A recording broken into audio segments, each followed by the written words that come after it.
கடைசி படமான்னு தெரியலையே. நான் கடைசி அதாவது இவங்க சொல்றதெல்லாம் எப்படிப்பா இப்ப நம்பவே முடியலையே. என்ன தண்ணியில தான் எழுதிக்கணும். அதாவது இதுக்கு முன்னாலே கடைசி படம் தான் சொன்னார். இதுக்கு முன்னால அதுக்கப்புறம் ஒரு கடைசி படம் வந்திருக்கு. அப்புறம் அதுக்கப்புறம் ஒரு கடைசி படம் வருமா நமக்கு தெரியல.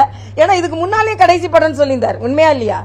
நான் படம் அவ்வளவா பாக்குறதுல, ஆனா நான் பத்திரிகை படிக்கிற பழக்கம் உண்டு. கடைசி படம்னு சொன்னாரு. அப்புறம் ஒரு கடைசி படம். இன்னொன்று என்னமா அதுதான் இல்ல, மாநாடு நடத்துறாங்க, அதனால அரசியலுக்கு வந்துட்டாங்க. ஆனா கடைசி படமான்னு தான் நமக்கு தெரியல. மாநாடுக்கு முந்தின கடைசி படம், மாநாடுக்கு அதுக்கப்புறம் உள்ள கடைசி படம், இல்லைன்னா தேர்தலுக்கு முந்தின கடைசி படம் அப்படின்னு கடைசி எத்தனை கடைசி நமக்கு தெரியாது. இன்னொன்று இந்த அரசியல்வாதிகள்லாம் பேசுறதை எந்த அளவுக்கு நம்ப முடியும்னு எனக்கு தெரியல. அதனால விஜய் வரட்டும், பார்க்கட்டும் வேணும். ஆனா அவர் மாநாடு சிறப்பா நடத்திடுவோம். மாநாடு சிறப்பா நடத்திடுவாங்க, அதுல சந்தேகம் இல்லை. ஏன்னா கூட்டம் கூடுறது என்ன சினிமா துறை சார்ந்தவங்களுக்கு என்ன குறைச்சலா? ஒரு சினிமாக்கு வர மாதிரி எல்லாம் வந்துருவாங்க. கூட்டம் மாநாடை நம்ம வெற்றிகரமா நடத்தி காண்பிப்பது அரசியலில் சவாலான ஒரு அப்படி எழுதியிருக்காரு. மாநாடெல்லாம் நடத்தி காண்பித்துருவாங்க. கட்சி நடத்துறதுதான் இனிமே எப்படின்னு அவங்க பாண்டிச்சேரியில் இருந்ததுனால அவரால் தண்ணி எழுதணும்னு சொல்கிறாங்க போல் இருக்கு.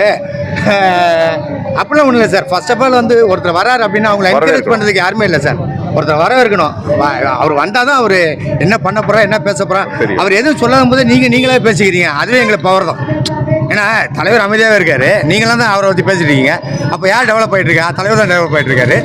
நிச்சயமாக 27க்கு அப்புறம் தெரியும், அவங்களுக்கான பதில் எல்லாருக்குமே தெரியும். மாநாடு நடத்தலாம், கட்சி நடத்துறது தான் கஷ்டம். மாநாடு நடத்தலாம், கட்சி நடத்த தான் கஷ்டம். அவர் நடிகர் மாநாடு கூட்டத்தை கூட்டுவார், கட்சி நடத்துறது தான். அதான் சொல்கிறேன் சார், ஒரே வார்த்தை. 27க்கு அப்புறம் அக்கா பேச சொல்லுங்க, பார்த்துட்டு பேச சொல்லுங்க.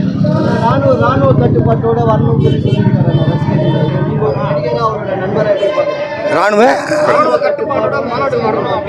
அதான் யாரும் இது டிசிப்ளினோட வரணும்னு சொல்லிட்டு இது வரைக்கும் எந்த மாநாடு அந்த மாதிரி நடத்திருக்கு? முதல் மாநாடு இந்த மாதிரி நடக்குது. அதுக்கே பெரிய வரவேற்பு கொடுக்கணும் நம்ம. ஏன்னா அவர் இப்போ ஒரே ஒரு விஷயம் என்னென்னா, கட்சி ஒரு பக்கம் இருந்தாலும் நம்ம எல்லாம் ஒர்க் பண்ணுறது ஒரே ஒரு முகத்துக்காக தான், அது தலைவருக்காக தான். ஓகேவா? இன்க்ளூடிங் எனக்கு இவ்வளோ நடிகரில் எனக்கு கூப்பிட்டு அந்த வாய்ப்பு கிடச்சிருக்குன்னா எனக்கு பெரிய லக்கு தான். அது போன வாரம் கிடச்சி, இந்த வாரம் அவருடைய பூஜையில் கலந்துக்கிறேன். இதே பெரிய விஷயம். அதுக்கு அண்ணனுக்கு தான் தேங்க்ஸ் சொல்லணும். ரொம்ப சந்தோஷமாக இருக்குது.